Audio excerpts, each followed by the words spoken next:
नमस्ते दोस्तों, आप सभी का स्वागत है मेरे YouTube चैनल पे। आज मैं आपको बताने जा रहा हूँ कि अगर पुलिस एफआईआर नहीं लिखती है तो क्या करें।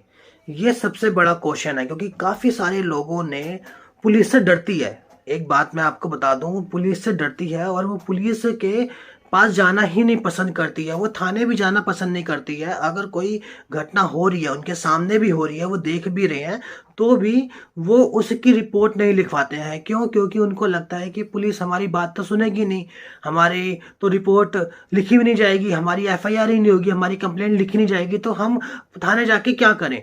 नहीं, ऐसा नहीं है। आज मैं आपको इस वीडियो के माध्यम से आपके अधिकारों की जानकारी आपको दे रहा हूं। अगर आपके पास ये जानकारी है जो मैं आज आपको बताने जा रहा हूं, तो पुलिस वाले आपकी एफआईआर ना करे, ऐसा हो ही नहीं सकता। और अगर पुलिस वाले आपकी एफआईआर नहीं लिखते हैं तो क्या करना है, वो भी मैं आज आपको बताने जा रहा हूं। इस वीडियो को स्टार्ट करने से पहले आप मेरे YouTube चैनल को सब्सक्राइब कर दीजिए, बेल आइकन को प्रेस कर दीजिए, मेरी वीडियो को लाइक एंड शेयर कीजिए। और अगर आपका कोई भी क्वेश्चन होता है और या आप मुझसे कोई सवाल करना चाहते हो तो आप मुझे कमेंट बॉक्स में भी कर सकते हो, और मुझे आप इंस्टाग्राम पे फॉलो कर सकते हो। और मैं इस वीडियो को स्टार्ट करता हूं और आपके अधिकारों के बारे में आपको बताता हूं कि जिस कानून के अंदर आप एफआईआर दर्ज करवाने जा रहे हो, वही कानून आपको अधिकार देता है कि अगर वो पुलिस वाला या कोई ऑफिसर आपको डांटता है या आपकी एफआईआर नहीं लिखता, आपकी बात नहीं सुनता, आपकी शिकायत नहीं करता, तो आपको क्या करना है। ये अधिकार है आपके।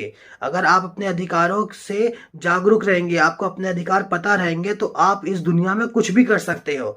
तो वो अधिकार ये है। तो मैं थोड़ा सा पहले पुलिस वाले के बारे में बता दूं कि जैसे कि कोई घटना हुई, कोई एक्सीडेंट हुआ, कोई शिकायत आपको पता चली या आपके कान में कोई बात आई कि हाँ भाई आज फलाना ढिकाना जगह पर ये चीज हो गई है और उसने करा है, और आपको पूरी इंफॉर्मेशन है कि उस व्यक्ति ने ये करा है, तो आपको वो पूरी इंफॉर्मेशन आपको पुलिस को बतानी है, जिससे उसके ऊपर एफआईआर हो जाए, कंप्लेंट हो जाए और उसको सजा मिले, या उसके ऊपर जिसके साथ हुआ है तो उसको भी थोड़ा सा राहत मिले। और अगर आप कोई घटना, कोई विक्टिम है, विक्टिम यानी कि सीआरपीसी सेक्शंस 2WA के अंदर विक्टिम के बारे में बताया गया है। सीआरपीसी एक हमारा क्रिमिनल प्रोसीजर्स कोड है जिसके अंदर हमारी क्रिमिनल सारी चीजों के बारे में बताया हुआ है। अगर आप विक्टिम के बारे में बात करते हैं, विक्टिम वो इंसान होता है जो जिसके साथ वो एक्सीडेंट हुआ है, वो घटना हुई है। अगर वो घटना उसकी हुई है और वो चाहता है कि मेरी एफआईआर दर्ज हो, मैं अपनी जो बात है, जो मेरे साथ हुआ है, वो मैं पुलिस को बताऊं, उसकी कंप्लेंट हो जाए, और आप थाने जाते हो, थाने में आपके ऊपर, पहली बात तो मैं आपको बता दूं कि आपके ऊपर कोई दबाव, किसी किस्म का कोई दबाव नहीं होगा, क्योंकि जो पुलिस होती है वो नागरिकों की सुरक्षा के लिए होती है और उनका कर्तव्य है कि वो आपकी सुरक्षा करे, आपको कैसे भी करके कोई भी चीज की मुहैया करवाए। जैसे कि आपको अगर पानी भी पीना है तो वह पानी देगी, आपको खाना खाना है तो वो आपको खाना भी देगी, क्योंकि पुलिस की पहली जिम्मेदारी यही होती है, जो हमारे पास व्यक्ति आया है पहले हम उसकी मदद करें। सेकंड चीज, अगर आपने कोई साथ आपके गया है या आपके कोई कंप्लेंट है आपकी और आप पुलिस वाला आपके पास जाता है, तो आपके ऊपर कोई भी ऐसा दबाव नहीं है कि आप उस कंप्लेंट को लिख कर दें। ऐसे कहीं पर भी नहीं लिखा कि पुलिस वाले कहेंगे कि आप अपनी ये जो बात बता रहे हो वो लिख कर लेकर आओ। नहीं, ये पुलिस वाले का फर्ज है कि जो आप बात बता रहे हो वो अपने एफआईआर रजिस्टर पे लिखे और बाद में वो आपको पढ़कर सुनाए। चलो मान लेते हैं वो ये कहता है कि आपको वो लिख कर देता है, चलो आपने वो लिख कर दे दी। लिख कर देने के बाद आपके पास उसकी 2 कॉपियां होनी चाहिए। पहली कॉपी तो आप पुलिस स्टेशन में आपको उसको जमा कर दोगे, सबमिट कर दोगे, और जो दूसरी कॉपी होगी आपको उसके ऊपर वो रिसीविंग देगा।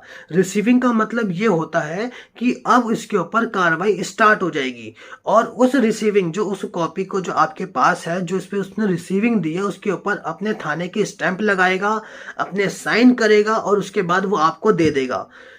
फिर 24 घंटे के लिए उसके ऊपर कार्रवाई स्टार्ट हो जाएगी, इन्वेस्टिगेशन स्टार्ट हो जाएगी, और जैसे जैसे आपने बताया है वैसे वैसे उनको सबूत मिलते गए तो वो एफआईआर के अंदर दर्ज हो जाएगी। पहली बात। अगर अब मैं इसके सेकंड पॉइंट पे आता हूं, और इसके सेकंड पॉइंट पे ये आता हूं कि अगर पुलिस वाले आपकी एफआईआर नहीं लिखते हैं, आपको डांट के भगा देते हैं, आपकी बात नहीं सुनते हैं, आपको कहते हैं कल आना, या आपको टाल रहे हैं कल आना परसों आना, या आपके हम सेटलमेंट करवा लेते हैं, लेकिन आपको कंप्लेंट लिखनी है, तो और आपकी बात नहीं सुन रहे तो क्या करें? तो सुपरिटेंडेंट ऑफ पुलिस एसपी के पास जाइए। और जब आप सुपरिटेंडेंट ऑफ पुलिस के पास जा रहे हो तो आपके पास अब 3 कॉपियां होनी चाहिए। 3 कॉपियां मैं इसलिए कह रहा हूं क्योंकि एक कॉपी आप सुपरिटेंडेंट को दे दोगे, दूसरी कॉपी आप उसके ऑफिस में दे दोगे, तीसरी कॉपी पे आप अपनी रिसीविंग लोगे। जैसा कि मैंने बताया, आप रिसीविंग लोगे तो सुपरिटेंडेंट अब अपनी स्टैंप लगा कर देगा कि आपकी ये कंप्लेंट है, ये दर्ज हो गई है, और उस पर स्टैंप लगाएगा और साइन करेगा और एक एक नंबर डालकर आपको देगा और आपकी पूरी बात सुनेगा। ऐसा नहीं है कि सुपरिटेंडेंट आपको भगा देगा या आपको कहेगा कि आज नहीं कल आना, आज वो नहीं है, ये नहीं है, आपको यह बहाने लगाएगा। ऐसा कुछ नहीं करेगा, आपकी पूरी बात सुनेगा और जिस क्षेत्र का ये मामला होगा उस थाने में उसके लिए फोन करेगा या उसके ऑफिसर को वहां बुलाएगा या वहां पर अपना संदेश भेजाएगा, कुछ भी करेगा, लेकिन वहां पर बात करेगा और कहेगा कि आपने ये कंप्लेंट क्यों नहीं कर रहे हो। पूरी इन्वेस्टिगेशन करेगा। अगर उसके बाद भी सुपरिटेंडेंट आपकी कंप्लेंट नहीं लिखता है, आपकी जो कंप्लेंट जो आप लिख कर लेके गए वो कूड़े में फेंक देता है या फेंक देता है या उस पर सुनवाई नहीं करता या आपको कहता है कि अब मैं इस पर कंप्लेंट नहीं करता, तो भी आपके पास वो अधिकार है। जिस अधिकार से आप सुपरिटेंडेंट और पुलिस के पास गए थे वही अधिकार आपको देता है कि इसके बाद आपको क्या करना है।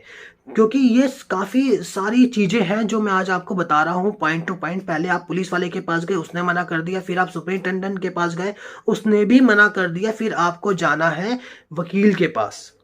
आप वकील के पास जाओगे यानी कि आपको खटकाना अब कोर्ट का दरवाजा। अब एक्चुअली एंड में जब बजता है तो वो कोर्ट बजता है। अब कोर्ट के अंदर आप 156(3) की एप्लीकेशन लगाओगे।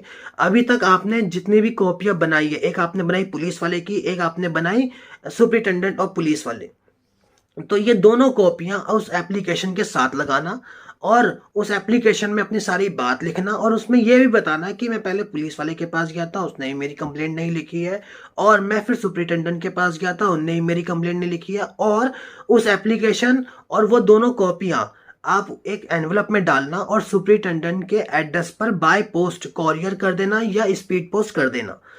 अब मैं इसके बाद कहता हूं कि अगर आपने जब इसको कोर्ट में डाला, आपकी एप्लीकेशन लग गई, आपकी हेयरिंग हो गई और आपके जो फर्स्ट क्लास मजिस्ट्रेट हैं अगर वो भी आपकी बात नहीं सुनते हैं और आपकी जो एप्लीकेशन उनको लगता है कि ये एप्लीकेशन इतनी कामयाब नहीं है, इसके ऊपर एफआईआर दर्ज नहीं हो सकती है या कंप्लेंट नहीं हो सकती है, लेकिन आपके साथ तो वो चीजें घटी हैं, आपके साथ वो एक्सीडेंट हुआ है, वो घटना हुई है और आप चाहते हो कि उसके ऊपर एफआईआर हो या कंप्लेंट हो या इवन मेरी सुनवाई तो हो, कम से कम जो सामने वाले ने मेरे साथ कुछ करा है उसको कम से कम कुछ तो सजा मिले। तो अगर उसको कुछ नहीं होता है और आपकी कंप्लेंट भी कहीं नहीं लिखी गई, यहाँ तक कि मजिस्ट्रेट आप कोर्ट तक आ गए तो भी नहीं लिखी गई, तो आप वहां पर सेशन कोर्ट में जा सकते हो। उसी एप्लीकेशन को लेकर आप सेशन कोर्ट में लगा सकते हो और अगर सेशन कोर्ट भी आपकी बात नहीं सुनता है तो आपको हाई कोर्ट भी आने का चांस है। आप हाई कोर्ट में भी आकर अपनी बात रख सकते हो। तो आर्टिकल 226 यानी कि 226 कॉन्स्टिट्यूशन ऑफ इंडिया आर्टिकल्स आप हाई कोर्ट आ सकते हो, हाई कोर्ट में अपनी बात रख सकते हो और कंप्लेंट करने के लिए कह सकते हो। वैसे तो आपको हाई कोर्ट आने की जरूरत नहीं पड़ेगी, आपको सेशन कोर्ट जाने की भी जरूरत नहीं पड़ती। कभी पुलिस वाले या सुपरिटेंडेंट आपकी कंप्लेंट नहीं लिखते हैं तो मजिस्ट्रेट के पास ही, फर्स्ट क्लास मजिस्ट्रेट के पास ही ये पावर होती है, वो उस मामले की इन्वेस्टिगेशन करे, जांच पड़ताल करे और उस थाने की, जिस थाने को आप गए थे फर्स्ट टाइम, आप को वो थाने वाले पुलिस वाले को जो है वो कोर्ट में बुला ले और उनसे बात करे कि ऐसा क्या है कि आपने इनकी कंप्लेंट नहीं लिखी है और उसको आदेश देता है कि एफआईआर दर्ज जल्द से जल्द करा दी जाए। फिर उसके बाद आपकी एफआईआर दर्ज हो जाती है। लेकिन एक बात मैं आपको बता दूं, मामले 2 टाइप के होते हैं। पहला मामला होता है कॉग्निजेबल, दूसरा मामला होता है नॉन कॉग्निजेबल। कॉग्निजेबल वो मामले होते हैं जिसके अंदर से गंभीर केसेस होते हैं, जो गंभीर किसी को नुकसान पहुंचाने वाले होते हैं। नॉन कॉग्निजेबल्स यानी कि एनसीआर, आपकी एक एनसीआर रिपोर्ट भी कर सकती है, उसको हम कहते हैं नॉन कॉग्निजेबल रिपोर्ट। आपकी ये भी कर सकती है असंगनीय और संगनीय। मैं इसके ऊपर भी एक वीडियो बनाकर डाल दूंगा कि नॉन कॉग्निजेबल और कॉग्निजेबल क्या होता है, तो आपका कॉन्सेप्ट वहां पर क्लियर हो जाएगा। अगर आपको ये इन्फॉर्मेशन अच्छी लगे तो आप मेरे यूट्यूब चैनल को सब्सक्राइब कीजिए, बेल आइकन को प्रेस कीजिए और आप मुझे इंस्टाग्राम पर भी फॉलो कर सकते हो। जो आपको साइड में ये दिखाई दे रहा है मेरा पेज, ये इंस्टाग्राम का है, आप इस पे जाकर भी मुझे फॉलो कर सकते हो। और अगर आपका कोई भी कमेंट हो या आप मुझसे कोई भी क्वेश्चन करना चाहते हो तो आप मुझे कर सकते हो। Thank you all.